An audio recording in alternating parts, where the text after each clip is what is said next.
Morning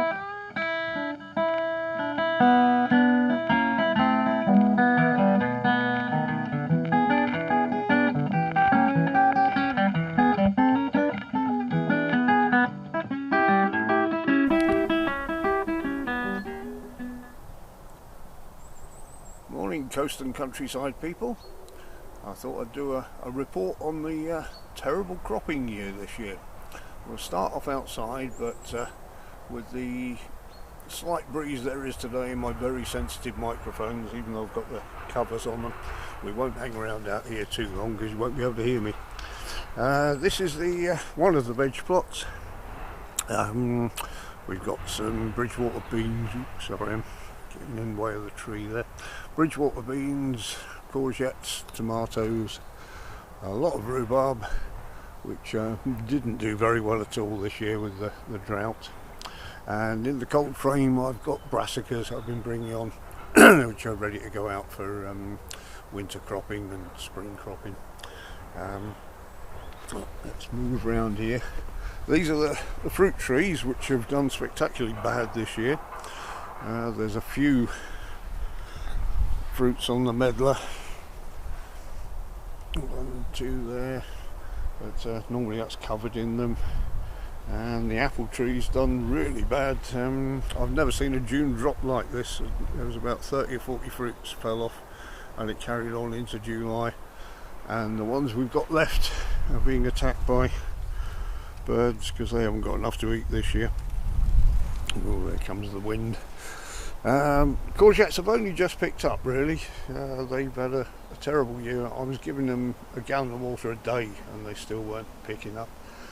This plant has only just picked up. It was I nearly pulled it out, so I thought it was dying, but it's got a few buds on it now. The Bridgewater beans, after getting them away from the slugs, did do pretty well. I had several pickings off of these. What I did in the end was put some Vaseline around the poles and around the stems of the plants themselves to keep the slugs off in the end, and they actually got away. So they're not too bad at all. You can see there's a couple of courgettes down there on that plant. Over here, quick look, this is the small tomato tunnel. It's got into a bit of a mess because I haven't been pruning it as much as I should have been, taking out the side shoots and everything. But I've had some very good pickings off here, and I've just got a pepper that Mrs. Ziggs grew, and it wasn't doing too well in the potting sheds. I've put it in the ground there. But moving on, and here, this is the pudding tunnel. So we keep the soft fruit. We'll go in there in a second. Just a quick look over here. The fencing here is to keep the rabbits off mainly. I've just taken the last of them shallots out of here. They've not done at all well. A couple of rogue potatoes in there. The peas I only had one picking off in the netting in there, and I've just left them to go to seed. And we still got a fair amount of potatoes in there, which I've been watering when I've had the spare water, but the drought's been awful this year. The spinach just picked up, and we've got a few parsnips. Excuse the weeding, I haven't kept up with that there. So a few pickings of that, and maybe a couple of parsnips to come. But let's go out of the breeze and into the fruit tunnel, the pudding tunnel. This should keep the wind off the mic. Now this is mainly red currants and black currants on this side. I've just pruned them, which was well overdue. That's why it looks a bit thin here. And the straw mulch down there, believe it or not, is from lockdown year. That's it was left in a haystack in the corner of the field. It was all the short stuff we didn't use, and that hasn't rotted down at all. I'm slowly adding bark mulch over the whole lot, and I've got ferns at the back there, and down here is the strawberries and a few gooseberry bushes.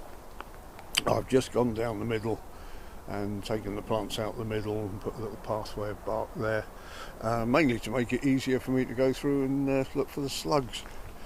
The slugs in here have been awful this year. There were hundreds and hundreds of them.